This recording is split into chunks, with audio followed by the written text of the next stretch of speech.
Hello children. आज का जो टॉपिक है हमारा मोशन इक्वेशन से रिलेटेड है। ठीक है, तो मोशन इक्वेशन में हम आपको चर्चा कर चुके हैं। There are three motion equation. पहला ये v बराबर u प्लस ए टी।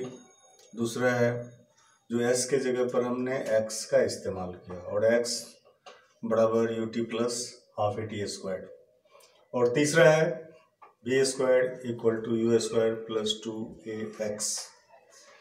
तो प्रीवियस क्लास में हम आपको ये बता चुके हैं। आज जो है हम इसका डेरिवेशन करेंगे। चैनल को सब्सक्राइब कीजिए और नोटिफिकेशन बेल को दबाइए ताकि आने वाला वीडियो आपको हमारे चैनल से मिलता रहे। तो ये जो है ये किससे रिलेटेड है? x जो है यहाँ पे डिस्प्लेसमेंट है और बाय कैलकुलस मेथड हम इसको करने जा रहे हैं। कैलकुलस मैथमेटिकल टर्म से रिलेटेड है। अब इसके बारे में हम लोग जानने का प्रयास करेंगे। ठीक है, तो थोड़ा कंसस होकर के देखना है आपको कि आपका अंडरस्टैंडिंग क्लियर हो सके। तो इसके पहले हम आपको कैलकुलस मेथड से v equal to d x by d t बताया था, तो इसका हम लोग यहाँ पे चर्चा करेंगे। कैलकुलस मेथड से v equal to d x by d t बताया और इसी का कॉन्सेप्ट लेकर के हम आगे बढ़ेंगे। तो ये हम स्टार्ट कर रहे हैं आपको मोशंस डेरिवेशन ऑफ, ये सेकेंड जो है आपका, इसके बारे में हम आज चर्चा करने जा रहे हैं। Derivation of motions equation by calculus method x equal to, ये तो हमने प्रीवियस क्लास में बता चुका हूँ, मैं सेकेंड की बात कर रहा हूँ। ठीक है, सेकेंड में s बराबर u t plus half a t square है और इसी का हम डेरिवेशन करने जा रहे हैं। तो इसमें यूनिफॉर्म एक्सीलरेशन की बात हमने किया है। इसका मतलब यूनिफॉर्म एक्सीलरेशन का मतलब ये होता है कि एक्सीलरेशन जो है वो कांस्टेंट है। इसके पहले भी हम मोशन इक्वेशन फर्स्ट में भी इसका हमने चर्चा किया और अभी भी हम कर रहे हैं ये बात कि ए जो है कांस्टेंट है और वो कांस्टेंट का अगर हम लोग इंटीग्रेशन करेंगे तो उसका वैल्यू जो है कांस्टेंट रहने की वजह से वो इंटीग्रेटेड नहीं होगा, उसको हम लोग बाहर कर लेते हैं और बाहर करने के बाद जो टर्म बचता है उसका हम लोग इंटीग्रेशन करते हैं। तो हम लोग चलें देखें मोशन इक्वेशन सेकेंड।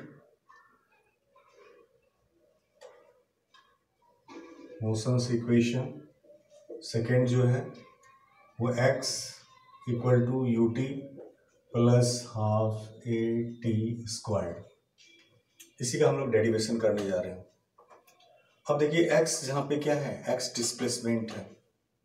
x जो है डिस्प्लेसमेंट है यानी कि total displacement, where x equal to total displacement, total displacement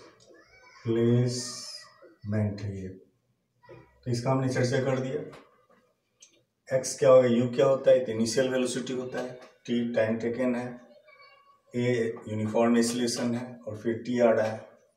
ये जो भी टर्म है उसको हमने एक्सप्लेन आपको किया। अब हम by calculus we know, by calculus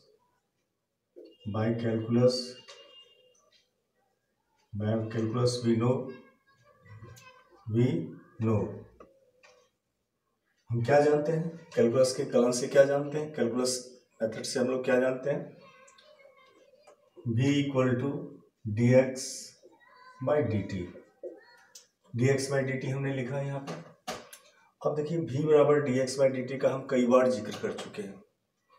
यहाँ पर ये जो देख रहे हैं और ये जो देख रहे हैं डिस्प्लेसमेंट है, इंस्टेंटेनियस के लिए हमने आपको चर्चा किया था, इंस्टेंटेनियस वेलोसिटी में हमने चर्चा किया था। तो वो जब हम इसके पहले डेल्टा एक्स आया था बाय डेल्टा टी आया था तो लिमिट का इस्तेमाल किया था, limit delta t tends to zero हमने लिया और उसके बाद डायरेक्ट हमने ये बताया था आपको कि D x by d T. जब हम कैलकुलस मेथड में इसमें चर्चा करेंगे तो v बराबर d x by d T बताएंगे। ठीक है, तो इसको गौर से देखना है। अब इसको हम लोग क्या करने जा रहे हैं, तो इसका हम लोग कैलकुलेशन करेंगे। अब कैलकुलेशन मैथमेटिकल टर्म से ही करना है हमें, तो क्रॉस मल्टीप्लिकेशन हम लोग सुने हैं, उसी तरह से हम यहाँ पे करेंगे। तो यहाँ पर v equal to d x by d t है तो x डी एक्स बराबर क्या हो जाएगा, तो डी एक्स बराबर लिखेंगे और डी एक्स इक्वल टू हो जाएगा v डी टी हो जाएगा। वेयर बताएंगे, where v equal to u plus a t from motions equation first.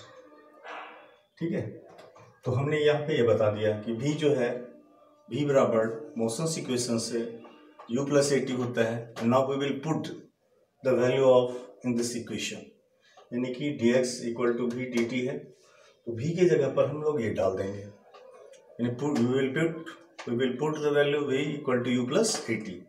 तो और लिखेंगे dx इक्वल टू हो जाएगा u plus a t into क्या हो जाएगा dt हो जाएगा। अब जो इसको हम लोग सेपरेट करेंगे, तो सेपरेट करेंगे तो और लिखेंगे dx equal to u dt plus लिखेंगे a t dt हो जाएगा।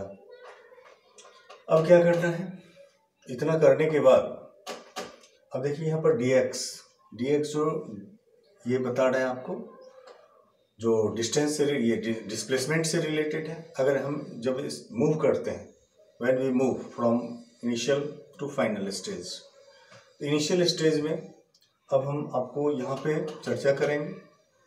तो जब इनिशियल स्टेज में होंगे उस ड्यूरेशन में अगर हम x1 ले लेते हैं और x2 ले लेते हैं।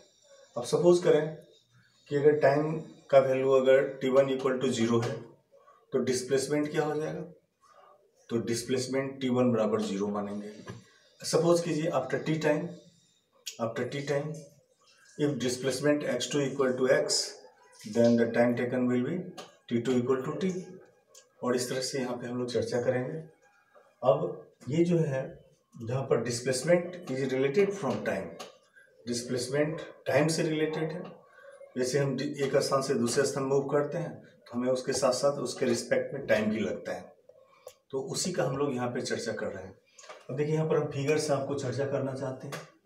फिगर में यहाँ पर हम ये ए पॉइंट ले रहे हैं और इसको हम यहाँ तक ये x, मान लीजिए ये पॉइंट है, यहाँ पर ये x1 है और इस जगह से फिर ये पॉइंट आ रहा है b आ रहा है और इसके लिए हम लोग x2 बता रहे हैं।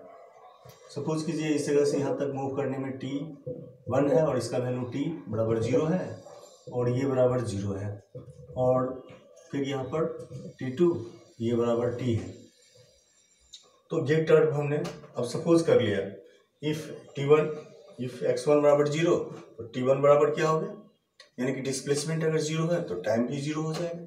अगर यहाँ पे हमने बताया अब x2 बराबर हम यहाँ पर x मान लेते हैं, लेट। ये सारा कंडीशन जो है वो लेट की बात कर रहे हैं, ये हम फिगर से आपको डिनोट कर दिए। अब इसके आगे हम लोग बढ़ेंगे तो यहाँ पे हमने जो मान लिया है यही चीज़ को वैल्यू पुट करेंगे। अब इंटीग्रेशन करने जा रहे हैं। ठीक, अब ये जो इक्वेशन है इस इक्वेशन को हम लोग ऊपर लिखने जा रहे हैं। ठीक है, ऊपर लिखेंगे, यहाँ पे लिख रहे हैं आपको। यहाँ तक तो आप क्लियर है। आगे की बात करें तो यहाँ पे हम चर्चा कर रहे हैं आपको। ठीक है,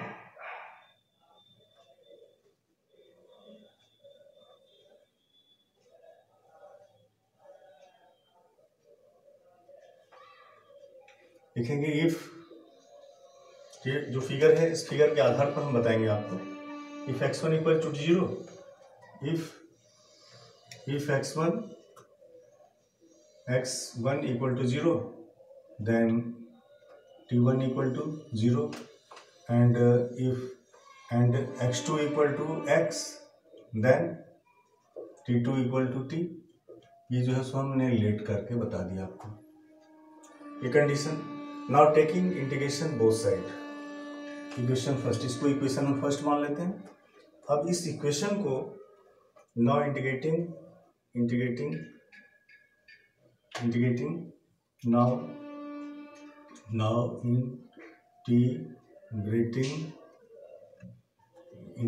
इक्वेशन फर्स्ट बोथ साइड्स, दोनों तरफ हम इंटीग्रेशन लेंगे। यहाँ पर इंटीग्रेशन देंगे।